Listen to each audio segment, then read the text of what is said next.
Why? Because we like to change it up. We don't always do everything from the studio. So we're out here on the streets of Phoenix. There are intoxicated people all around, but that's all right. We're going to talk fantasy football. We're talking J.K. Dobbins. We're talking Aaron Rodgers. We're talking Judy, Javonte Williams, Noah Fant, the implications of an A-Rod trade, the implications of an A-Rod opting out of 2021. What's up, Thomas? What's going on? A-Rod can opt out, JC.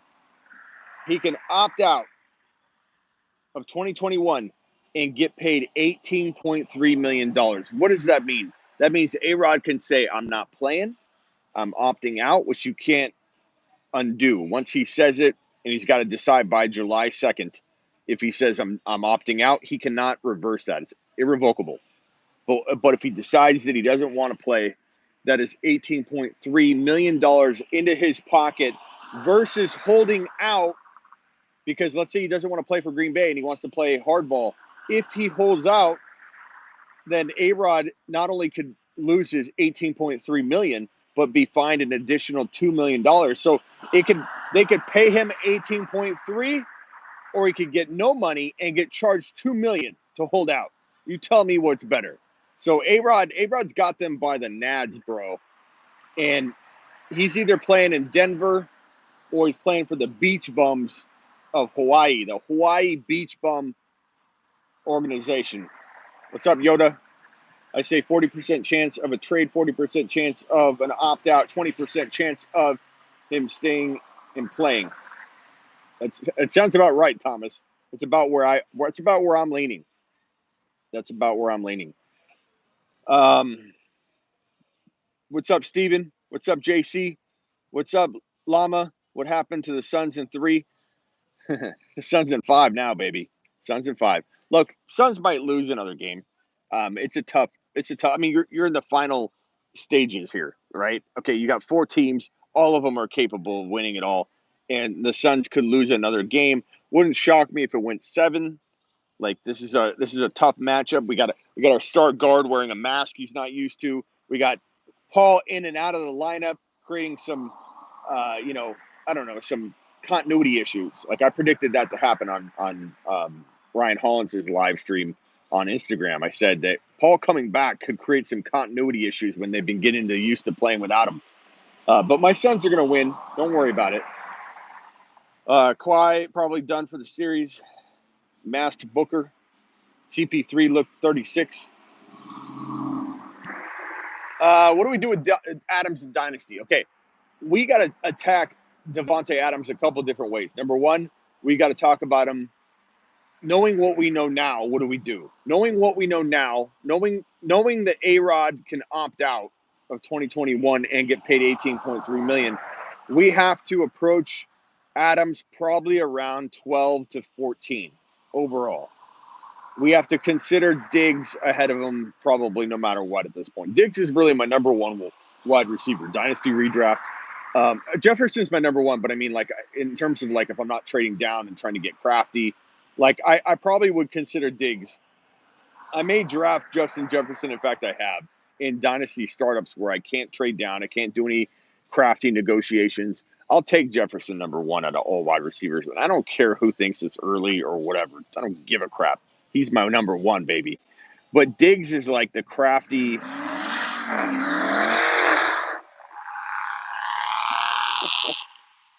Only in Phoenix, bro. There's car clubs all over.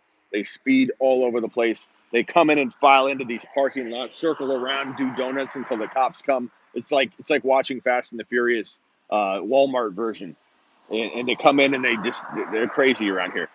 But I believe that Diggs would be my number one in redraft if I'm drafting tonight. Diggs. Hill probably 2. Now, I don't blame anyone for saying, hey, look, we're overreacting by drafting Adams later than 3. I'm okay with that thinking right now because, number one, there was a report that his agent was in in contract negotiations with the Packers. Why? Why? Does he know something? He's his boy. You got to think maybe he does know something. So there is a potential that maybe Green Bay's offering A-Rod a big fat contract extension, which shows. I know a lot of people think A-Rod doesn't want money, but money shows respect. He wants respect. And what better way to put it to the organization than to say, you're going to pay me this amount of money, or I'm going to make holy hell. I'm going to go to Hawaii and make 18.3 million and opt out. So I think there's some intelligent thinking going on. If you're like, okay, for right now we're not near July 2 yet. July 2nd is the date. I'm still okay with Adams anywhere in anybody's like 3, 4, 5. Are you crazy for liking DK more than Adams right now with all the risk going on? No. Ridley? No. Jefferson? No. You could probably throw who am I missing? There's probably 6 or 7 wide receivers. I put Adams ahead of MT because MT's injury risk to his ligaments in his foot and ankle are more of a risk than Adams losing A-Rod. And if he did lose A-Rod, him doing horribly bad with Love. D Hopkins, yeah, D Hopkins. I would maybe consider D Hopkins maybe over. Maybe. Right now, I feel like 3, 4, 5 is kind of safe for Adams, and even with Love, he's probably going to deliver that. He's an alpha. He's one of the best route runners in the NFL. I think we've seen wide receivers like Calvin Johnson and other wide receivers that you could say Adams is on that level, especially fantasy-wise. Like, if you want to talk about NFL-wise, get out of here. We're talking fantasy here. This is a fantasy football show. Adams and Calvin dealing with horrible quarterback situations, like I can see that happening. I can see Adams delivering Calvin Johnson production even with horrible quarterback play. It could happen. He's that good. Adams is that good. Aaron Rodgers made him. And that's more to my point of if A-Rod goes to Denver, he's going to turn Jerry Jeudy into a top 5 to 10 wide receiver. And people are going to doubt it. Some people will love it. Some people will say we got lucky, or I got lucky, or my predictions got lucky because A-Rod's now there. Look, that's all been part of it. There's a potential opportunity for Jeudy to not only deliver top 10 to 12 to 15 wide receiver numbers in his current situation, but there's also that chance that Denver acquires A-Rod and then everybody jumps on board. I don't blame you, JC, for liking Sutton more than Jeudy, but I don't. Not at all. It's not even close for me. We're talking about the number 1, number 2, or number 3 route runner in the NFL already in Jerry Jeudy. Top 3 route runner already. Justin says, traded away Mike Davis and Shenault for Amari Cooper and redraft. Seems fair. I don't think you ripped him off. I don't think he ripped you off. Shenault could be good. Davis could be amazing. Davis could be the best player in the deal, or, Amari Cooper could be. Like, it's pretty even. I don't know that Shenault moves the meter either way. Like, if I wanted, let's say I had Cooper and I needed a running back and I needed to give up Shenault to get that trade done to get a running back, I'd be okay with that. And on the flip side, let's say you had Davis and you needed a wide receiver and you needed to get rid of Shenault to get the trade done, I would do that too. Like, I don't think he moves the needle too much, but I like both of those guys in redraft. Wait, why the hell are people doing redraft leagues already, Thomas? We're crazy, bro. The diehard fantasy football community, there is no off season. And we do redraft leagues. I do from an expert perspective so that you all get to see it in action before you go into your draft. What good is me doing my redraft league August 28th? How is that going to help any of you? You know what I mean? So I do my drafts hella early, bro. Late night gang, what's up, Gridiron? Wait, why the hell Davis could be a league winner? I think he could be, JC. Part of me wishes we would have taken Davis in the Throne League, but I still love Javonte Williams as much. I really, really do. I really do. I think Javonte Williams could be a top 10 running back. I think Davis could be too. That's why we contemplated it. That's why it was a tough decision for us. But ultimately, Javonte Williams feels a little bit more, even though it seems risky now, a more secure mid-season on. whereas Davis could drop off. We saw him drop off last year, but I think that's probably because of the volume was so crazy. But I think Javonte Williams, he feels safer every day he's playing. You know what I mean? His trajectory was going to go like that in terms of production, whereas Davis, we're hoping Davis stays level all year at a really high, decent high-end running back 2 volume. Javonte could go, okay, starting out as a flex, and then boom, he becomes a running back 1, a top 10 running back talent. And I know not everybody's going to love Javonte Williams as much as I do. I know a lot of people are going to say Melvin Gordon's not going anywhere. I know a lot of people are going to say Denver sucks. There's a lot of reasons to be a little bit skeptical of a Javonte Williams rise. I get it. I'm not mad at anybody. I kind of agree there's risk, but I feel like the risk is baked in. It's baked in, boys. It's baked in, boys. It's baked in. The risk is baked in because no one's asking you in a redraft to draft him any higher than like 5.04, 5.09, 6.04. It's baked in, boys. It's baked in. Real nice and woven in to the fabric. And you can draft Javonte in round 5, 6 and feel very comfortable that you're going to get back what you paid. The whole goal is to get back top 10 running back numbers. That's how you win a league. Draft a guy in round 5 or 6, very, very safe. You're going to get that production if he stays healthy, no matter what. And your goal is, where's his ceiling? His ceiling's top 10 running back material in the 5th or 6th round. I don't really know why other people don't see Javonte Williams in the industry, at least, that great, like that much of a home run hitting, league winning player when it's baked in, boys. I'm gonna make a shirt. It's baked in, boys. We're gonna have those on sale very, very soon. Who would buy a baked in boys shirt? Raise your hand. I love the upside of Akers, but you seem to think he won't deliver. Why do you think that? I'm not saying he won't deliver. I haven't said it like that. What I've said to people is that Akers feels overdrafted. I feel like the risk isn't baked in. I feel like it's not baked in, boys. Sign you up for a shirt. We got a few people ready to buy these shirts. Okay, good. Hit the thumbs up on your way in. We got 30 of you watching here near 2 a.m. going on 3 a.m. Eastern, and 13 of you are so almost fast asleep you can't punch the thumbs up button.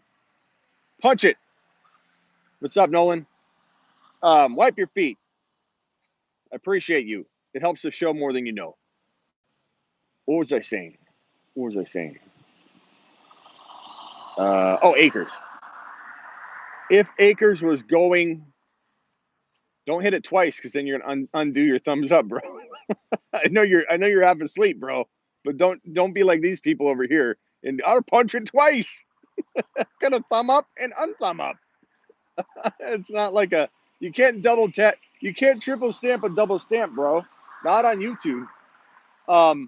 Akers is probably safe to me at 15, 16, 17, 18 overall. Like I start feeling safe. I feel like the risk will be baked in at that level. But he's going at 10, 11, 12. Like you're counting on a guy that didn't play all year. Granted, he was hurt. Part of my concern, I feel like he's a little bit of an injury risk. His style of play is just, I feel like he's a potential injury risk. He's a potential 2, 3, 4 game miss type player. And he runs so aggressively. And if you don't know what I'm talking about, he literally lowers his head. And Nolan with a $14.99. Nolan, because you have always been such an amazing advocate of the show, we have a thing where if you do a dono of $20 or more, I write your name on the board. I'm gonna screenshot this so I remember. My door. In permanent marker, I write your name on my door, Nolan. If you do a 20 spot, but you've already done enough in the past to have earned that. But that $14.99, you qualify, bro. I'm throwing you as soon as I get home. I'm putting your name on the door. So I'm gonna write it in permanent marker. Remind me on the next show to show you where you're at, and I'll write it on the door. So I appreciate the dono, bro. Anybody else wants to drop a 20, you go on the door. Akers.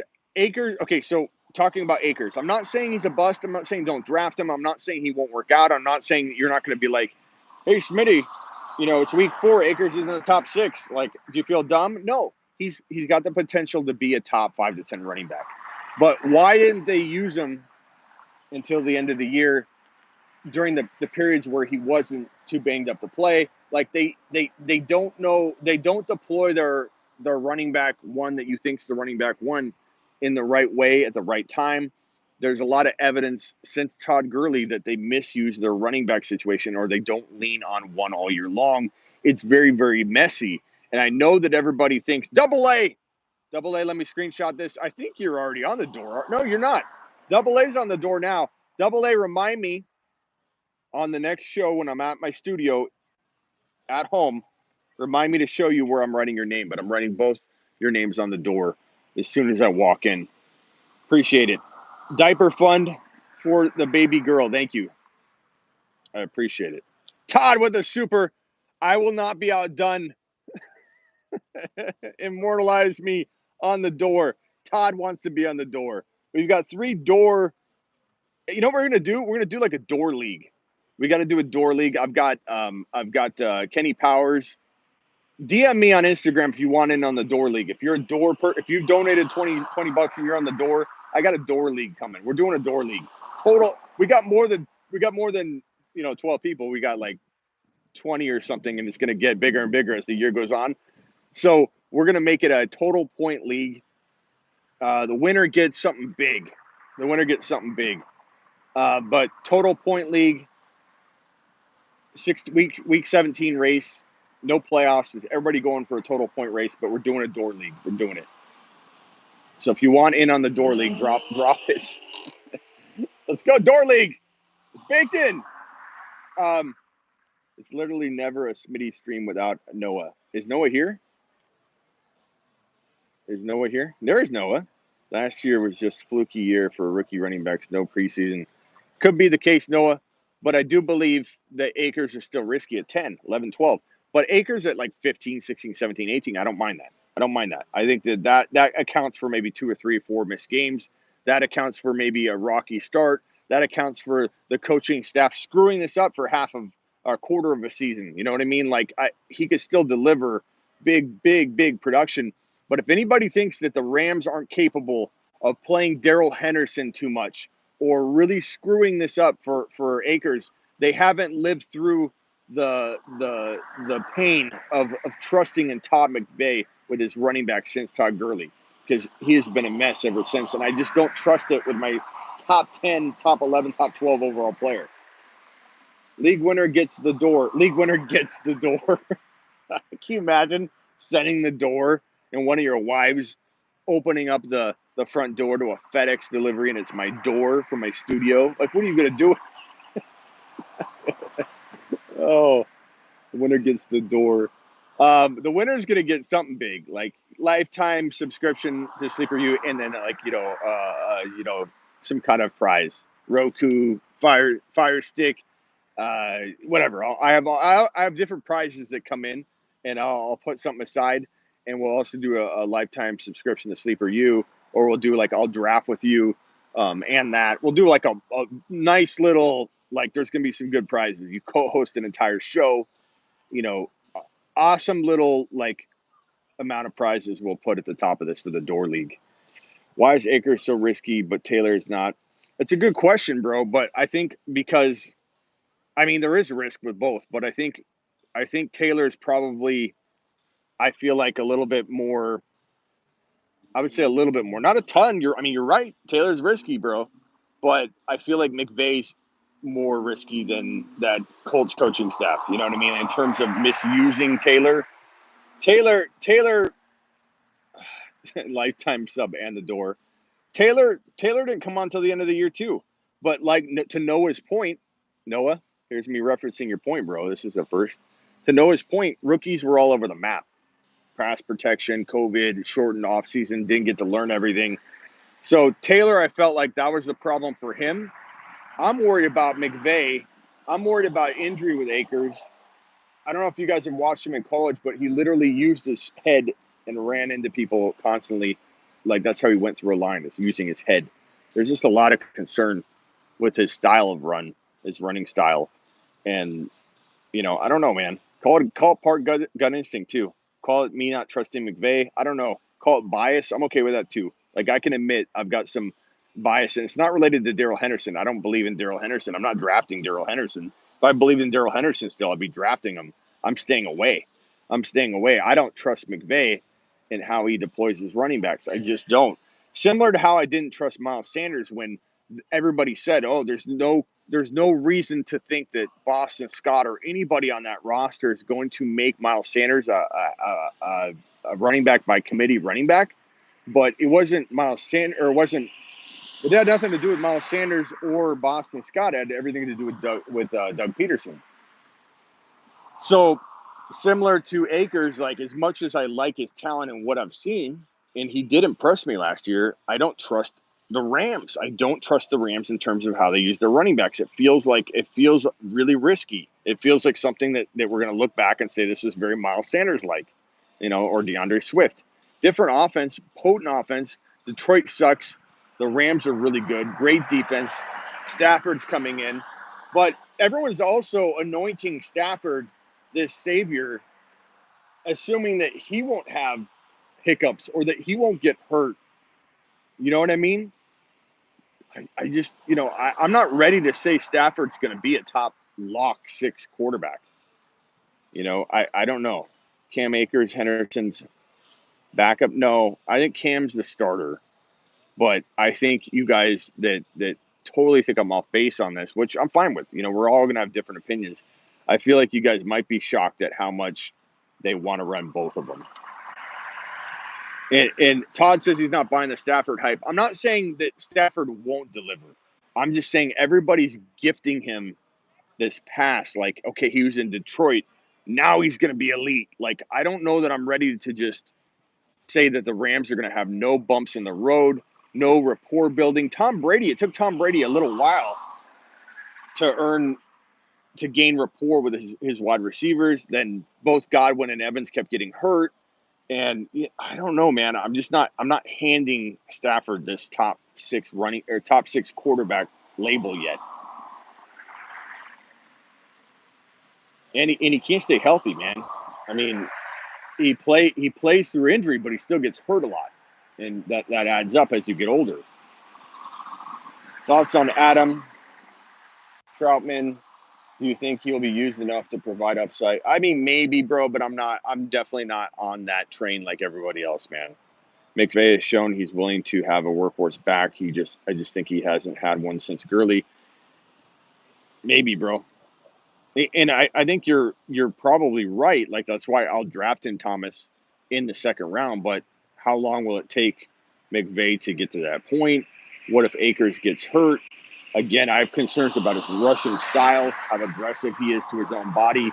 There's a lot of moving parts to this.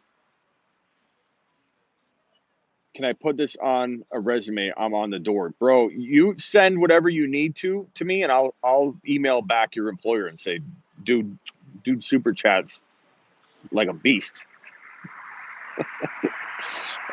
I'll sign whatever you want. Akers and Gurley, says JC. Worried about Najee? Yes, I dropped a lot of that concern on my last Thursday, the Fantasy Football Show live, 5 p.m. to 7 p.m. Eastern, every single Tuesday and Thursday. And at the very beginning of Thursday's show, bro, I talked about it. I mean, the DeCastro release, and then they did bring in another lineman, obviously, later on in that day, like right at the end of the show. They signed him, and I didn't get to talk about it. But really, that replaces maybe the concern of DeCastro being cut, but at the same time, there's no rapport and continuity there. Like, I still have big concerns about Pittsburgh. And it's not that I even said I still draft Najee Harris. I still like him. And in Dynasty, I love him.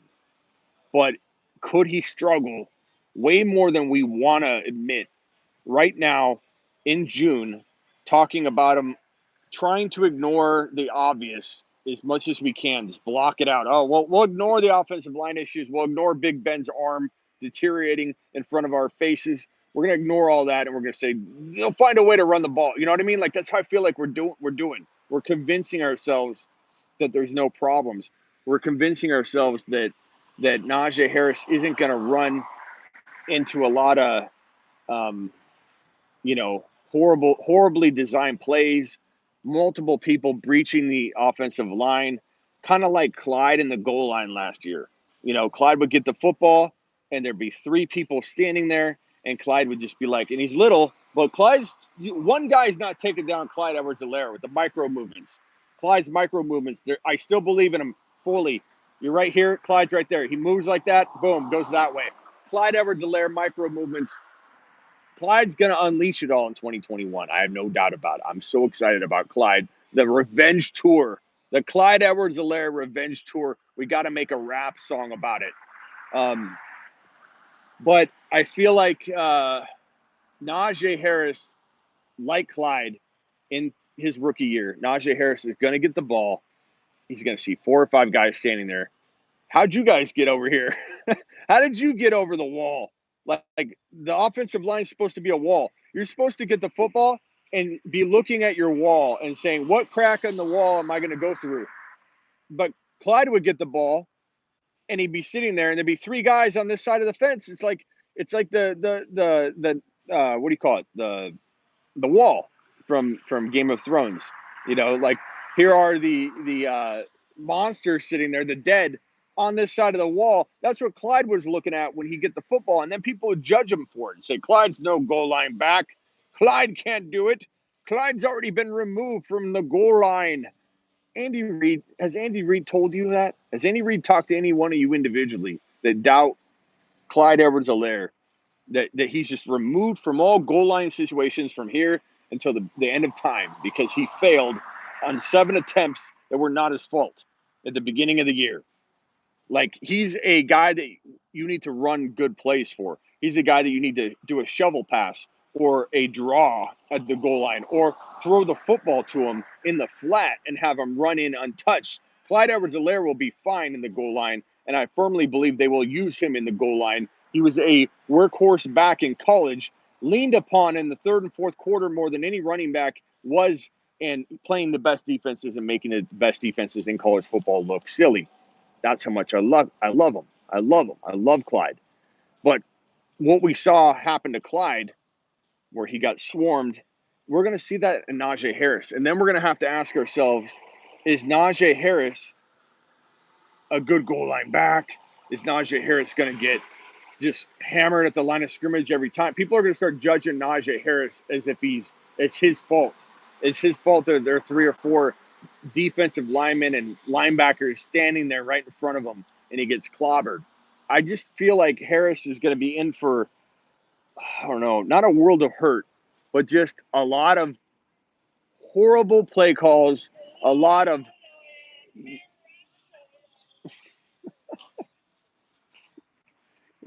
Phoenix, man. I am standing in front of a bunch of sports bars doing a live stream. So it's kind of my fault that I'm getting heckled. And they don't know who I am. You know who I am? I'm the door guy. I got a door, bro. Oh, I'm back. I've been working out. I don't know if you guys know him, but I'm racing Ryan Hollins, former NBA center, NBA analyst. He disrespected me like mad on my show or on his show and said that he could outrun me. He could out pull up me, do more pull ups than me. He can play better basketball than me, which he might be true. He might be able to beat me in a game of horse or free throw contest, 3-point shooting contest, whatever the case may be. I don't know. He was shooting pretty badly in one of his live streams or one of his videos that he posted. But we're gonna go at it, and I like pulled my back, like trying to do too much the past couple of weeks. Where was I at? Najee Harris. I do like Najee. I'm still drafting Najee. But remember a couple weeks ago when I was like, Najee Harris is now breaching the 12 to 13 overall for me in redraft. Najee Harris is definitely climbing. I'm not afraid to use Najee Harris in a redraft sense at like 13, 14 overall pick. I'm not afraid to spend a 13 overall pick on him. I'm fading that a little bit. I'm starting to feel like $250 super chat, and Smitty will name his next child after you. I better not have another child, bro.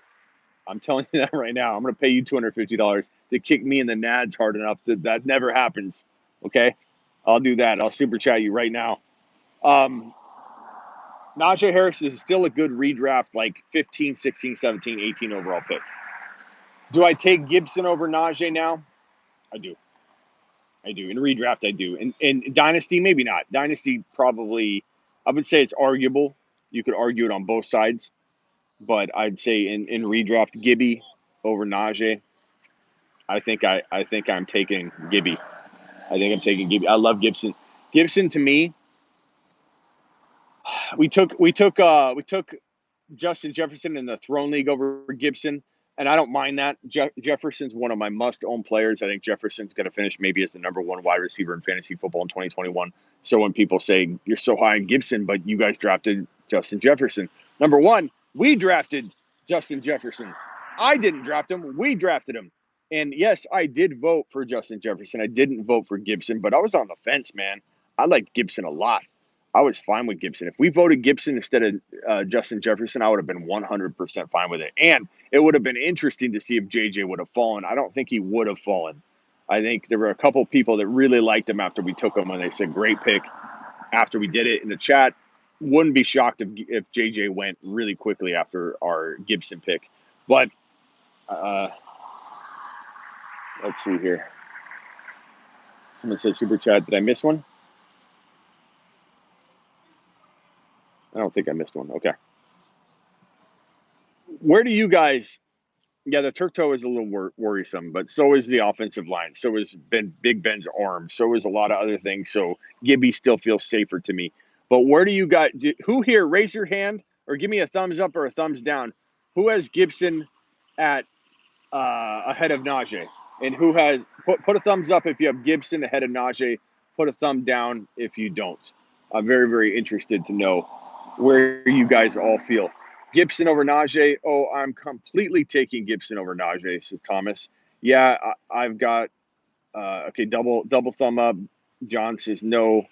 Box says yes. I'm low on Najee, says Thomas. Big Bub says yes. Noah's showing a foot up. Consensus says yes. Gibson is now ahead of Najee Harris. And if we were all contemplating Najee at 12, 13, 14 overall, or some of us were, that means that we kind of feel Gibson's right around 13, 12, 14. I wouldn't be opposed to taking, like, here's the thing. You're drafting at number 12 overall, 12, 13 turn. You're in a real jam because JT's not there. Elliott's no longer falling. People are loving Elliott now. I love Elliott now. I grab Elliott, and I also grab Pollard, and I feel secure as hell with that. You're not getting Elliott. You're not getting JT.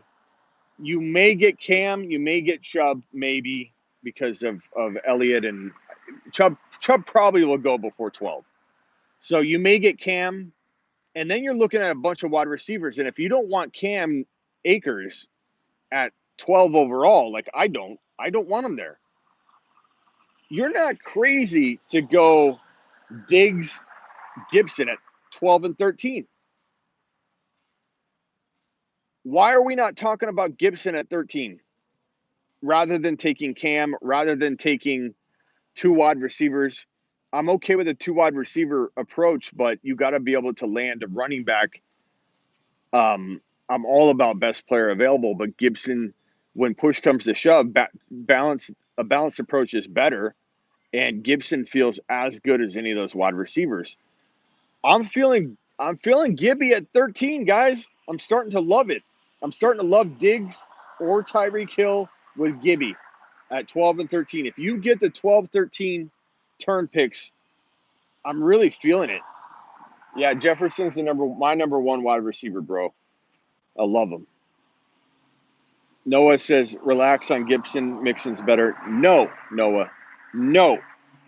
I will not relax on Gibson. I will amp up the Gibson hype even further, and I will turn down the dial on the Mixon hype that is continuing to push him up now into like the late second round, which I won't touch with a 10-foot pole, Noah. I won't touch him, Noah. Not in the second round, bro. No Mixon for me. I might do a. You guys know my 10. I don't. First of all, tell me if you guys want me to even do this, because I get mixed reactions. You know how I went on and did no Todd Gurley, 5 or 10,000 times. The first time might have been 5,000 times. I think I upped it in year 2. Then I did. What did I do?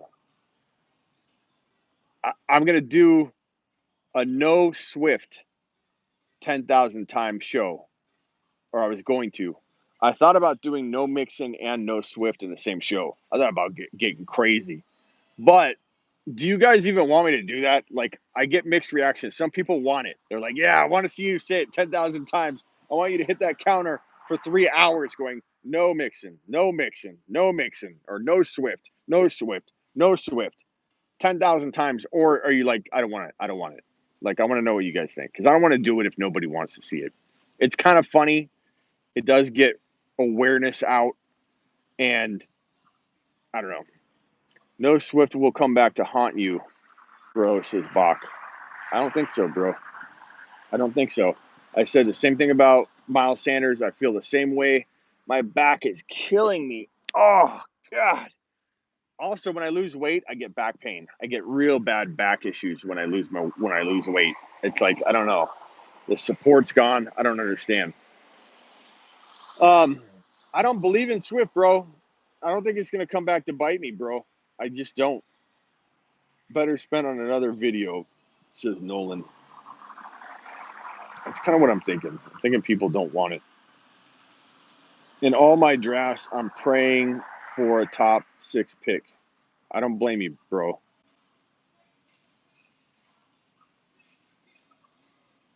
The 12 and 13 bend is terrifying. It is, bro, but what I'm trying to tell you is I think the saving grace here, the approach to take is Gibby. I think Gibby's not too bad at 13. I know it's a little early, but I don't mind it. It used to be Harris. Harris was my read. Like, I'm still okay with Harris there. If, like, all the running backs are gone, they shouldn't be, though, because if they're gone, then they're like someone like, I don't know, somebody could fall. But with Adams maybe getting bumped down into the second round, that makes me feel like one more running back could go before 11 now, or go before 12. But I feel like, I mean, don't you guys feel like Diggs, like, here's a scenario. Tell me if you guys think this team is fire, okay? First of all, what running back can we get at 3.12? I want a consensus list of running backs, the best running back that is very likely to be available at 3.12. Is J.K. Dobbins going that late on the regular? JC said J.K. right when I said that. J.K. Like, is anybody in agreement that J.K. would be there on the regular or no? Javonte Williams will be there for sure, but we can't take him at 3.12 in a redraft, bro. Like, we got to steal him away. That ain't stealing. That's like, that's like telegraphing. Chubb is not falling there. 3.12. 3.12. JK not there on the regular. JK absolutely not. Carson, no JK. Swift baby, says Noah. I believe that to be true, Noah. Carson, Swift might go before that, bro. 3.12. That's kind of why I don't like him, is he's going way earlier. Jacobs probably will be. Maybe CEH. Okay, let's pretend CEH falls to 3.12. That's pretty reasonable. Javonte Williams will fall to 3.12, but in redraft, bro, you can't take him until the 5th round. That's where you steal him away. Javonte Williams has no business, not because he can't be that good, but no business being drafted in the 3rd round in a redraft. So tell me if you guys think this team is absolute fire. Ready? Ready? You guys ready? Here we go. Okay? Diggs, Gibson, Clyde Edwards-Helaire, Josh Allen. Who loves that team? You got the stack. You got Diggs, you got Gibby, you got Clyde boy, and you get Josh Allen. Like, that could be the answer of your 12-13 pick. Everyone's saying I hate the 12 pick, and even I've said it. I hate the 12 pick. I don't like the team I'm drafting. If you go a little bold with Gibby, it's gold. Or insert whatever running back you like. If you like Carson or Noah, you can insert Swift at 3.12. So if you like Swift, pretend I said Swift. Ready? I'm going to say Gibson, or I'm going to say Clyde out of my mouth, and you hear Swift. Okay, that's a great team, and it comes by you being a little bit bold on the Gibby pick, and then getting Josh Allen to kind of counterbalance. I mean, you got Diggs and Allen together. That, not that the stack gets you more points, but holy crap, that offense is potent. It's consistent. You're going to get tons of touchdowns. And if Clyde won't usually fall, then insert a running back you like there. Or, I've seen, okay, let's use CeeDee Lamb. Okay, here we go. Ready? Because Javonte Williams could fall to that next pick, or Michael Carter. Diggs, Gibby, Josh Allen, CeeDee Lamb, Javonte Williams. Are we still thinking flames? Are we still lighting it on fire? Drop a fire emoji, drop a poop emoji. What do you think of that? Diggs, Gibby, CeeDee Lamb, Josh Allen, Javonte Williams. Fire emoji? Poop emoji? Thomas says, eh.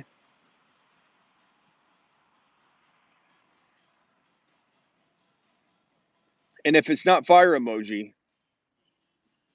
then, well, you can't replace Ridley with Gibson, because our whole point in this conversation is taking Gibby in at 2.1 is kind of the trick to get out of that. I hate my 12th overall pick draft slot. Corey says fire. I feel like Gibby, that's the answer for Gibby. I feel like that's the answer for Gibby. Or for the 12 and 13 picks. The book, go Gibby. Go Gibby. I like Gibby there. Gibby's a little early. I understand that, but I still like it. I still think it's fire. I still think it's a fantastic potential move.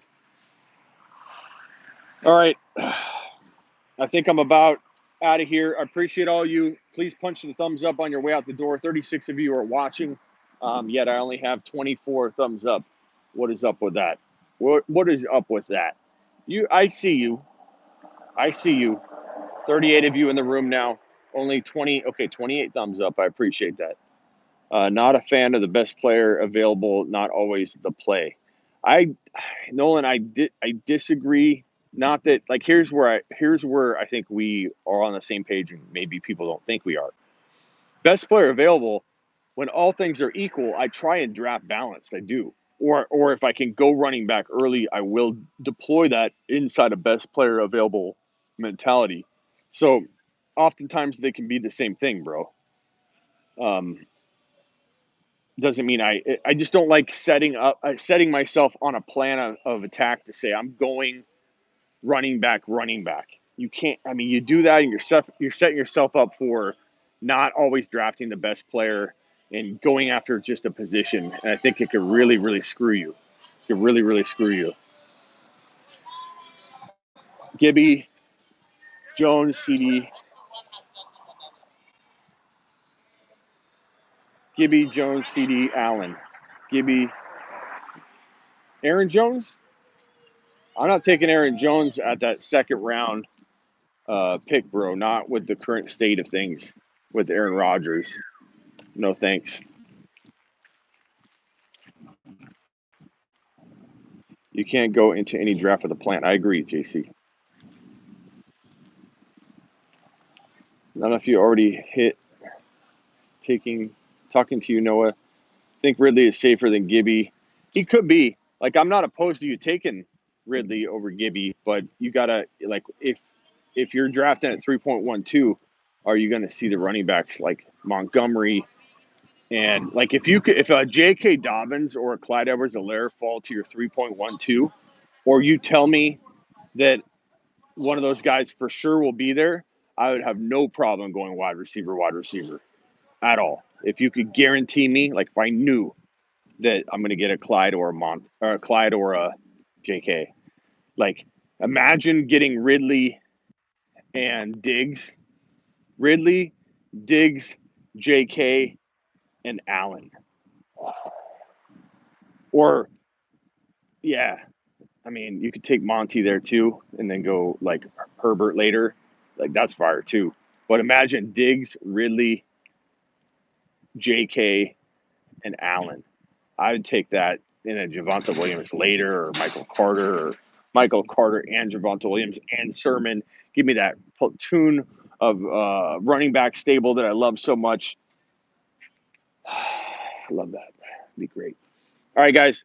I appreciate you punching the thumbs up on your way out the door. Also know that I respond to all my early comments first day or two. I try and get to them no matter what, like even if it's a week later. But all my first comments, I'm right on them. So ask a question in the comments of this video once it posts. And if you want to order my text service, I'm texting people constantly. I carry an extra phone. I actually have it's an extra line, an actual phone line. Work phone, dedicated cell phone. I carry it with me everywhere. I've got 2 phones so that I can answer all of your questions. If you want to get involved in that, heysmitty.com, check it out, give it a little look-see, and I can text you throughout the day when you have questions. Nothing better than like being able to talk to somebody about a trade. Think of it like when you call your buddy and you're like, hey, bro, like, do you think I should do this trade? Like, that's the kind of relationship I have with these people that use this text service, and it's awesome, bro. The bat phone. That's actually what I've labeled it. Like when I call it from my phone here, like I've got my work phone right here, it's called the bat line. All right, I appreciate all you. Got to go run now. Got to drop the LBs. I'm just dying to eat again. This intermittent fasting, man. I'm taking it to the extreme though, because I only eat once a day. So I literally fast for 23 straight hours and then eat. 23 straight hours and then eat. I've been doing 2 meals about once or twice a week though. Like I'll do a lunch but bro, I'm like, my stomach is eating itself right now. It's just eating itself, and my back is hurting because I'm losing fat, and it helps support me apparently. But whenever I lose weight, I'm always have backaches, and I can tell I'm losing weight because my back's killing me. Like it's a good feeling though. I'm like, oh man, I'm losing weight. I've dropped at least like it's about 217. I'm about 20. I've dropped about 10 lbs, but I got 10 more to go. It's your kidneys screaming. I need to drink more water though, bro. Yeah, good results so far, Double A. Miss Smitty's dreaming of the 6-pack. I'm trying to bring it to her, bro. Live and in person, trying to give her what she wants. Thank you to all the super chatters today. Nolan, I took screenshots of everybody that super chatted. Let me scroll up and see, just so I don't forget to shout you out for all that you do for the show and channel. We got Double A. We got Todd, and then crap, who was Double A, Todd, and Nolan.